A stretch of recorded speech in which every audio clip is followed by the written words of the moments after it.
नमस्कार सर।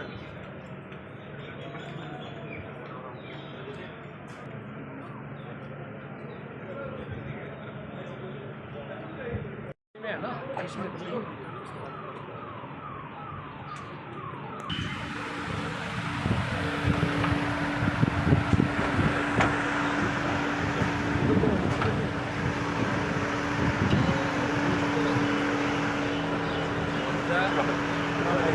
और मैं यहाँ जिला पर्यवेक्षक के नाते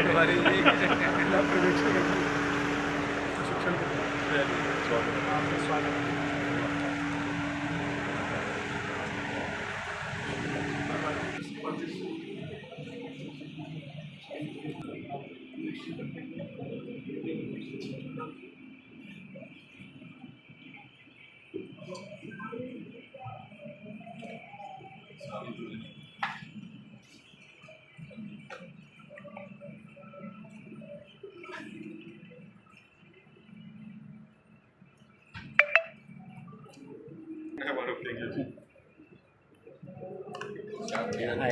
आया सर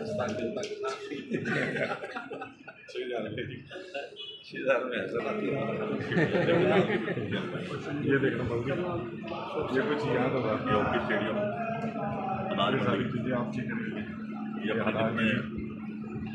आपके सारे जो पुरानी चीज़ें जोड़ रहे हैं वाले गेट में पुराने दिखा रहे हैं शहर के कनाल में से थोड़ी सी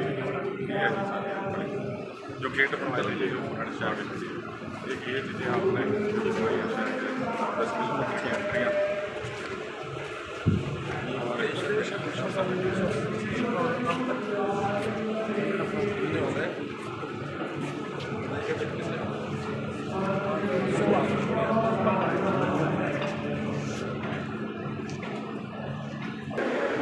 सब मिल आए मिलकर बैठे स्वर का भाव जगाना है।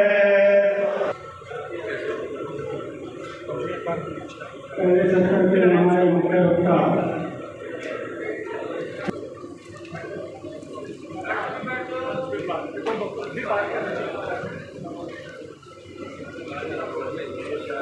दूसरे पहले सत्र के अध्यक्ष के नाते हमारे जिला के अध्यक्ष मंत्री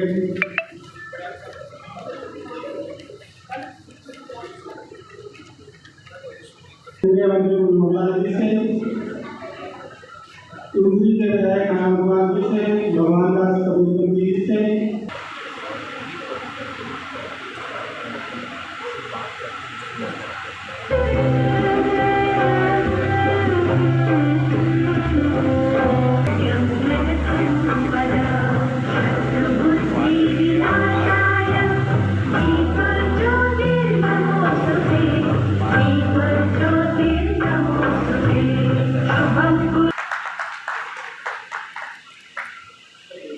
और मैं इस सत्र के अध्यक्ष परवीन लाखन जी से प्रार्थना करूँगा। धार्मिक ग्रंथ दिया जा रहा है केंद्रीय मंत्री मनोहर लाल को के जिला आज अगर इनके जीवन के बारे में विचार किया जाए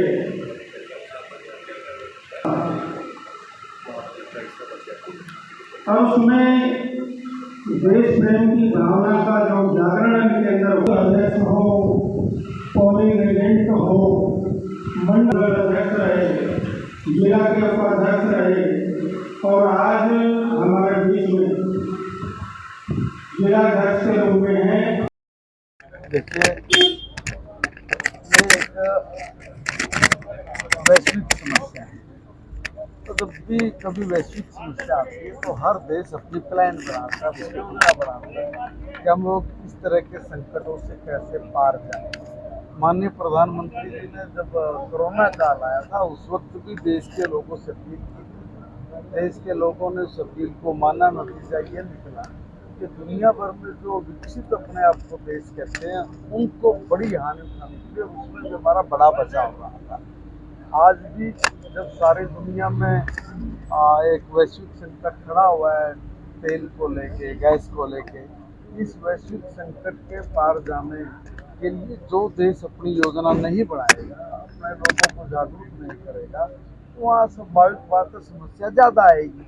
यहाँ पर अगर हम लोग स्थिति को संभालने के लिए अपने लोगों में अवेयर करने के लिए अगर कोई बात माननीय प्रधानमंत्री जी कह रहे हैं, तो लोग उस बात को मान भी रहे हैं।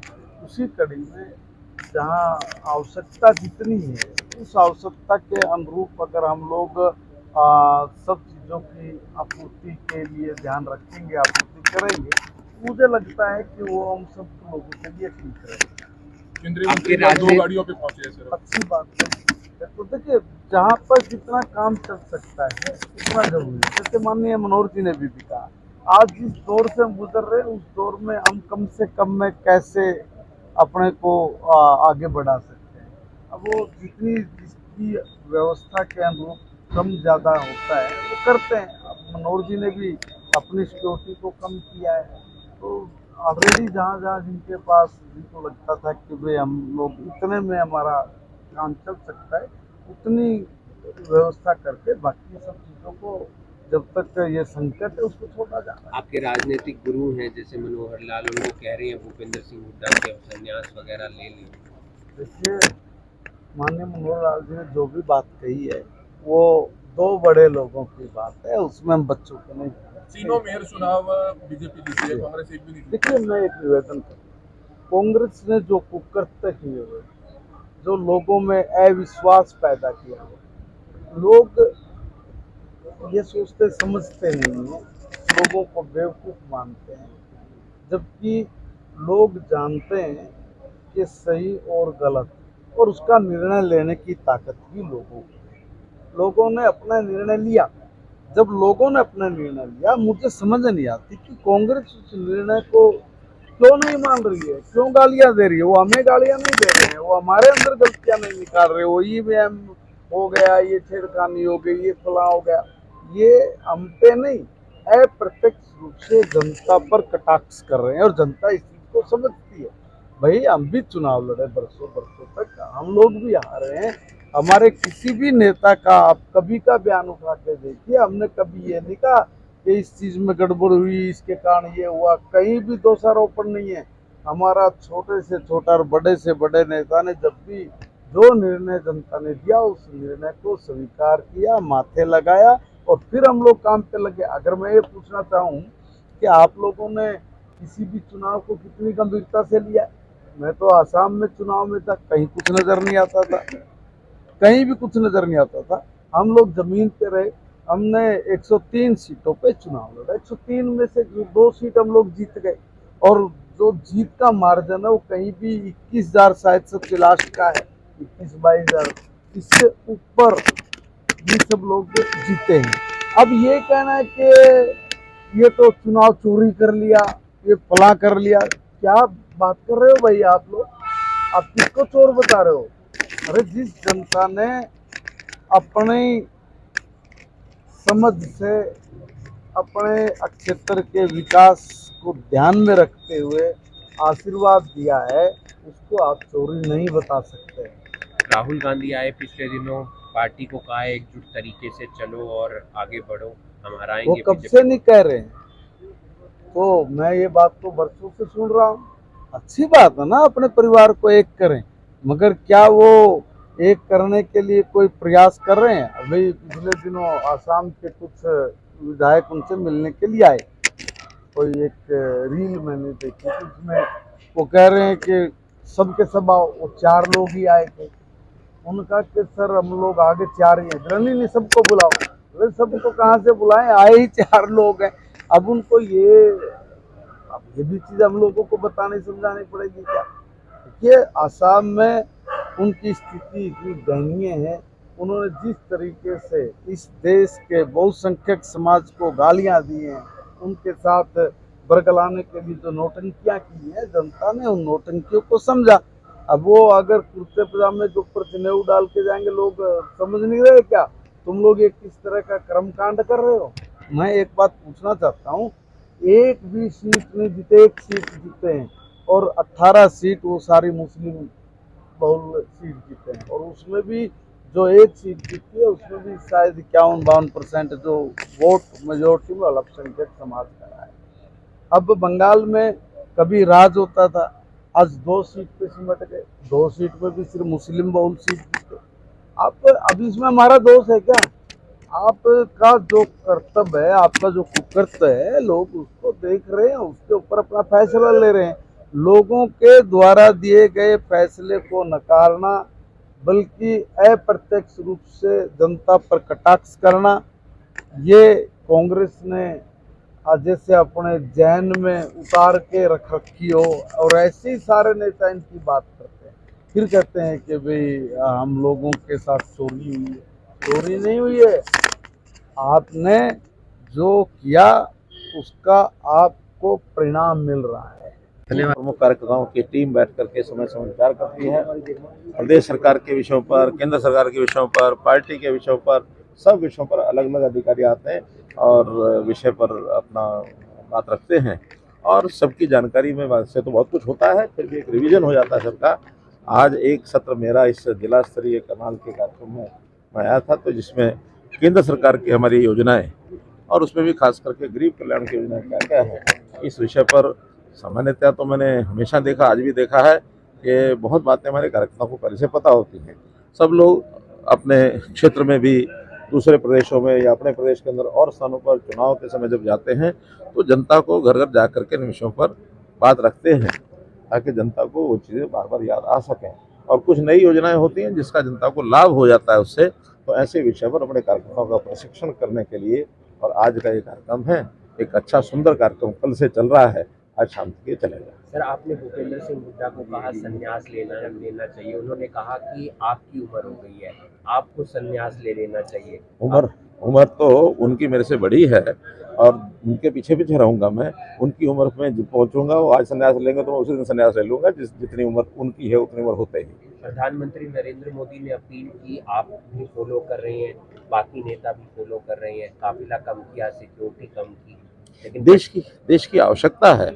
जिस प्रकार से ये जो पश्चिम एशिया का संकट चला है और यूएसए और ईरान के बीच में जिस प्रकार की तनातनी चली है, जिसमें अपने देश के ऊपर भी एक प्रभाव पड़ा है, खास करके जो ईंधन है और जो गैस है, पेट्रोलियम पदार्थ है, इनकी इंपोर्ट पर जो इस समय कठिनाई आई है, तो उसमें से कीमतें बढ़ गई हैं और हमारा जो फॉरेन एक्सचेंज है वो बहुत बड़ी मात्रा में विदेशों में जाता है। तो प्रधानमंत्री जी ने आह्वान किया है, बड़ा स्वाभाविक है कि जब इस प्रकार की अपील की जाती है तो जनता उसके ऊपर खरी उतरती है। हमको ध्यान में होगा कि लाल बहादुर शास्त्री जी ने एक बार आह्वान किया था, जो देश में जब संकट यानी अन्न का संकट आया था, तो एक समय का भोजन छोड़ने वाले लाखों लोग हो गए थे। उसी प्रकार का आह्वान प्रधानमंत्री ने आज किया है और बहुत इसका प्रभाव है। पार्टी लेवल से ऊपर उठ करके भी लोगों ने अब इसके ऊपर चलना शुरू किया है और मैं समझता हूँ इसका जो अच्छा परिणाम है वो सामने आएगा। वर्तमान कह रहे हैं कि वर्क फ्रॉम होम कह रहे हैं प्रधानमंत्री, लेकिन खुद बाहर जाकर काम कर रहे हैं क्योंकि वो विदेश यात्रा पर। देखिए, कोई काम अगर वर्क फ्रॉम होम से नहीं किया जा सकता, उसके लिए जाना ही पड़ेगा। बहुत से समाज में भी ऐसे काम हैं जो ऑन साइट करने जरूरी हैं, तो ऑन साइट ही जा करके करेंगे। जो काम वर्क फ्रॉम होम किया जा सकता है केवल उसी के लिए आह्वान किया है। अब आज मैं यहाँ प्रशिक्षण वर्ग में आया हूँ, ये काम वर्क फ्रॉम होम नहीं हो सकता। तो वर्क फ्रॉम होम में करने वाले जो नियमित काम, दैनिक काम हैं जो किए जा सकते हो करने चाहिए। ऐसा कोई अनिवार्यता, कोई बंधन की ऐसा नहीं है, लेकिन उस पर प्रयत्न करना चाहिए। हमने कोविड के समय करके देख लिया है कि कोविड के समय बहुत काम वर्क फ्रॉम होम में ही यानी करने का एक स्वभाव भी बना। हमने उसको उपयोग किया, टेक्नोलॉजी का उपयोग किया, यानी वर्चुअल बैठकें भी हमने की। तो वर्किंग इस प्रकार की आवश्यकता पड़ने पर किया जाता है। आज ये आवश्यकता है तेल बचाने की, गाड़ियाँ कम करने की। अगर ये आवश्यकता नहीं रहेगी तो फिर जा सकते हैं कहीं भी। जनसंख्या में नंबर 1 पर है। चंद्रबाबू नायडू कह रहे हैं कि तीसरा बच्चा करो 30,000 रुपये ले लो, चौथा बच्चा करो 40,000 रुपये ले लो। उनका अपना एक विचार हो सकता है, लेकिन हमें कोई दिक्कत नहीं है। आज जनसंख्या 1 पर भी है, तो ये हमारी जनसंख्या ये हमारे लिए एक एसेट है, हमारे लिए कोई अभिशाप नहीं है। कभी कांग्रेस के समय में लोग कहा करते थे कि जनसंख्या अभिशाप है। हमारी जनसंख्या हमारे लिए एक एसेट है और इसका उपयोग अपने देश के निर्माण में भी और दुनिया की सहयोग सहायता में भी हम करेंगे। हमारा देश बल से जीत मिली है, कांग्रेस दोबारा मंथन कर रही है, इसको किस तरह से देखते हैं? मैंने वो विषय इसी विषय पर कहा था हुड्डा जी के बारे में। सफाई कर्मचारियों को पक्का करने की बात करी है सर हरियाणा सरकार ने। सफाई कर्मचारियों को बात करने ये हरियाणा सरकार के कोई प्रोग्राम है तो बताएंगे। सर धन्यवाद। ऐसे विषय आते हैं, घटनाएं हो जाती हैं, दुर्घटना में बदल जाते हैं। वो अच्छा नहीं हुआ है, वो पहले भी अच्छा नहीं हुआ और आगे भी। मैं तो अपील करूंगा विद्यार्थियों से कि ऐसा कोई विषय आता है उसको बड़े साहस के साथ, बल के साथ उसका सामना करना चाहिए। और नीट परीक्षा अगर मान लो रद्द हुई है तो दोबारा से नीट परीक्षा तो बहुत जल्दी होगी ही, लेकिन जिन लोगों ने इस जिन्होंने काम को अंजाम दिया है उनको बख्शा नहीं जाएगा। उसके लिए एक कमेटी बन गई है, विषय CBI को शायद चला गया होगा और उसके ऊपर कार्रवाई होगी।